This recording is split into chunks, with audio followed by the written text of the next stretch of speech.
श्री स्वामी समर्थ मित्रांनो, आज आपण पाहणार आहोत की भगवान महादेवांचा जन्म कसा झाला होता. भगवान शिवांविषयी असे बोलले जाते की भगवान शिव त्रिलोकाचे पहिले आणि शेवटचे देवता आहेत. त्यांच्यासमोर जगातील सगळ्या शक्ती असफल होतात. पण तुम्हाला माहीत आहे का, भगवान शिव यांचा जन्म कसा झाला होता? महादेवाची आई कोण होती? त्यांच्या वडिलांचं नाव काय होतं? त्यांनी कोणाकडून ज्ञान प्राप्त केलं होतं आणि कोणाकोणाला ज्ञानाचे दान दिले होते? सगळ्यात आधी आपण भगवान महादेवांच्या जन्माची कहाणी म्हणजेच शिवपुराणमधील लोकप्रिय गोष्टीबद्दल बोलणार आहोत. शिवपुराणानुसार भगवान शिवांना स्वयंभू मानले जाते. याचा अर्थ असा आहे की भगवान शिवांचा जन्म स्वतःच झाला होता. म्हणजे यावरून एक गोष्ट लक्षात येते की भगवान शिवांची कोणतीही आई नव्हती किंवा वडीलही नव्हते. त्यांना मृत्यूची सुद्धा काहीही भीती नाही आणि यांचा मृत्यू कधीही होऊ शकत नाही. पण आता आपण पाहूया विश्वपुराणमध्ये सांगितली गेलेली भगवान शिव यांच्या जन्मसंबंधित आणखी एक कथा. विश्वपुराणामध्ये सांगितले आहे की भगवान विष्णू यांच्या डोक्यातून निघालेल्या तेजामुळे भगवान शिव यांची उत्पत्ती झाली आहे आणि त्यांच्या नाभीतून निघणाऱ्या तेजामुळे कमळावर बसलेले ब्रह्मदेव यांचा जन्म झाला आहे. तसेच दुसरीकडे भगवान विष्णूच्या जन्मसंबंधित शिवपुराणामध्ये सांगितले आहे की एके वेळची गोष्ट आहे, जेव्हा भगवान शिव आपले गुडघे चोळत होते आणि गुडघ्यातून निघणाऱ्या मळामुळे भगवान विष्णूंचा जन्म झाला आहे. पण जर असं झालं असेल तर विश्वपुराण आणि शिवपुराण खूप वेगवेगळे आहेत. या कथेशिवाय भगवान शिव यांच्या जन्माची आणखी एक पौराणिक कथा आहे जी खूप प्रसिद्ध आहे. ती तुम्हीसुद्धा ऐकलेली असेल. एके काळची गोष्ट आहे जेव्हा भगवान विष्णू आणि ब्रह्मदेव यांच्यामध्ये या गोष्टीवरून वादविवाद होऊ लागला की या जगामध्ये सगळ्यात महान कोण आहे. आणि जेव्हा भगवान विष्णू आणि भगवान ब्रह्मदेव या गोष्टीवरून वादविवाद करत होते, तेव्हा एका जळणाऱ्या खांबाच्या रूपामध्ये महादेव तेथे आले होते आणि ते दोघेही हे रहस्य समजू शकले नाहीत. आणि तेवढ्यात एक आवाज आला की जो या खांबाचा खोड शोधून काढेल तोच सगळ्यात महान मानला जाईल. हे ऐकल्यानंतर ब्रह्मदेवांनी एका पक्षाचे रूप घेतले आणि खांबाचा वरचा हिस्सा शोधण्यासाठी निघाले. तर भगवान विष्णूंनी वराहाचे रूप धारण केले. खांबाचा शेवट शोधण्याचा प्रयत्न केला.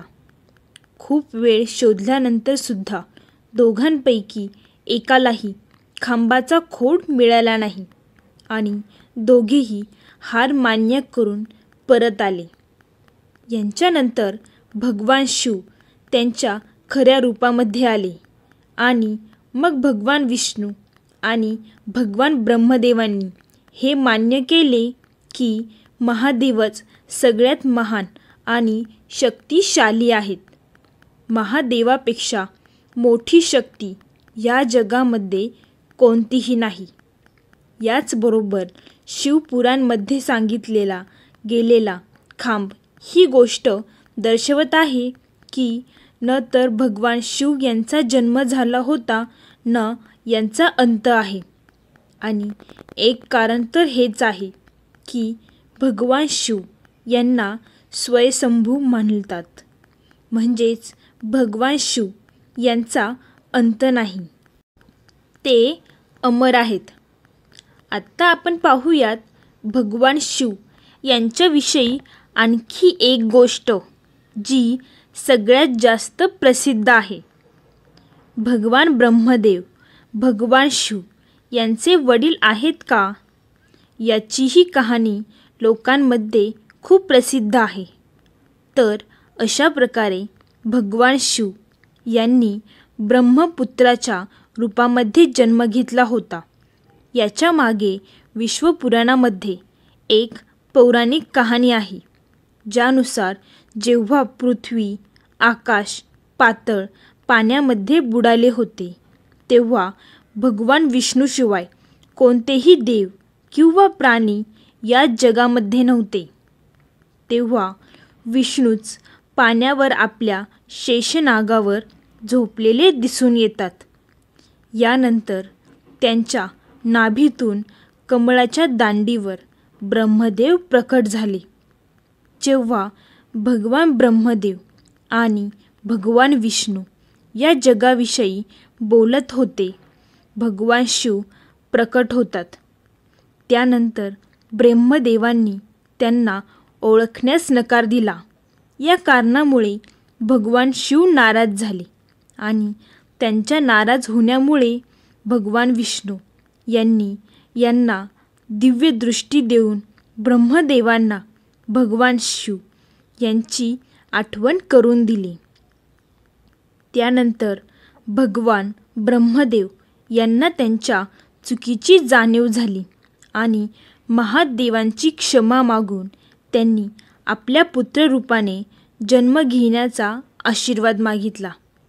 या कारणामुळे भगवान शिव यांनी भगवान ब्रह्मदेवांची प्रार्थना स्वीकार करून त्यांना आशीर्वाद दिला. पण त्यानंतर ब्रह्मदेवांनी या सृष्टीची रचना सुरू केली. तेव्हा त्यांना एक लहान मुलाची गरज होती. तेव्हा त्यांना महादेवांनी दिलेला आशीर्वाद आठवला, ज्यासाठी भगवान ब्रह्मदेवांनी तपश्चर्या केली होती आणि लहान मुलाच्या रूपात भगवान शिव त्यांच्या मांडीवर रडत रडत प्रकट झाले. हे भगवान महादेवांचे एकमेव बालरूप आहे.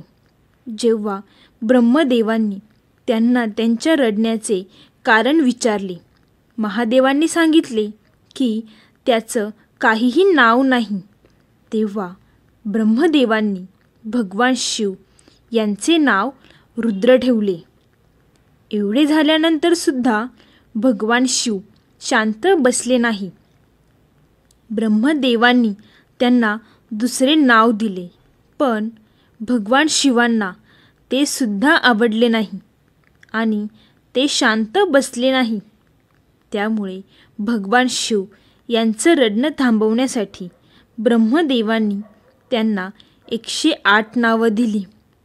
रुद्र, भाव, उग्र, पशुपती आणि महादेव यांसारखी नावे होती आणि शिवपुराणानुसार त्यांची ही नावं पृथ्वीवर लिहिली होती. त्यानंतर गोष्ट आहे श्रीमद देवी महापुराणाची. यामध्ये भगवान शिव यांच्या आई आणि वडिलांच्या विषयी सांगितले आहे. श्रीमद देवी महापुराणानुसार पाहिले तर एकदा जेव्हा भगवान नारद यांनी त्यांचे वडील भगवान ब्रह्मा यांना विचारले की सृष्टी निर्माण कोणी केली आहे, त्याचबरोबर भगवान विष्णू, भगवान शिव आणि तुमचे आई वडील कोण आहेत, तेव्हा भगवान ब्रह्मांनी नारदांना त्रिदेवांच्या जन्माविषयी सांगितले. जे सांगितलं ते खरोखरच आश्चर्यचकित करणारं होतं. त्यांनी सांगितलं की देवी दुर्गा आणि शिवस्वरूप ब्रह्मामुळे ब्रह्मा, विष्णू, महेश यांचा जन्म झाला होता. म्हणजे सृष्टीच्या रूपामध्ये देवी दुर्गाच सगळ्यांची माता आहे आणि ब्रह्मा म्हणजेच काल सदाशिव आमचे पिता आहेत. त्याबरोबरच श्रीमद देवी महापुराणमध्ये भगवान ब्रह्मा आणि विष्णू यांच्यामध्ये झालेल्या भांडणाची एक कहाणी आहे, ज्यानुसार एक दिवस ब्रह्मदेव आणि भगवान विष्णू यांच्यामध्ये भांडण झालं आणि दोघं वादविवाद करत होते. तेव्हा ब्रह्मदेव म्हणाले, ही सृष्टी मी बनवली आहे आणि मीच या सृष्टीचा पालन करता आहे. ज्याच्या उत्तरामध्ये भगवान विष्णू म्हणाले, मी तुमचा पिता आहे, कारण माझ्या नाभीतून निघालेल्या कमळापासून तुमचा जन्म झाला आहे. आणि हळूहळू हे भांडण वाढत गेलं. त्यानंतर या दोघांचे भांडण ऐकून भगवान सदाशिव तेथे पोहोचले आणि ते म्हणाले की मीच तुम्हाला या सृष्टीला बनवण्याचे आणि तिला सांभाळण्याचे दोनच काम दिले आहेत. या प्रकारे मी शंकर आणि रुद्र यांना संहार आणि त्रिरवतीचे काम दिले आहे. त्याचबरोबर ते म्हणाले, माझे 5 मुख आहेत. एका मुखातून आकार, दुसऱ्या मुखातून उकार, तिसऱ्या मुखातून मुखार, चौथ्या मुखातून बिंदू आणि 5व्या मुखातून नाद म्हणजेच शब्द प्रकट झाले आहे. या 5 मधूनच ओम हे अक्षर तयार झाले होते, ज्याला आज आपण सगळे भगवान शिव यांच्या मूळ मंत्राच्या रूपामध्ये ओळखतो.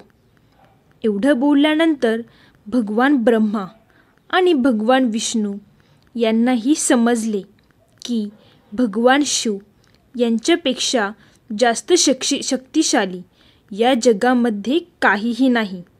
आणि दोघांनीही भगवान शिव यांना नमस्कार केला आणि तेथून निघून गेले. तर मित्रांनो, मला आशा आहे की तुम्हाला हा व्हिडिओ नक्की आवडला असेल. व्हिडिओ आवडला असेल तर व्हिडिओला एक लाईक नक्की करा आणि कमेंटमध्ये ओम नमः शिवाय लिहायला विसरू नका. तसेच आणखी कथा पाहण्यासाठी चॅनेलला नक्की सबस्क्राईब करा. धन्यवाद मित्रांनो. ओम नमः शिवाय. बोला श्री स्वामी समर्थ.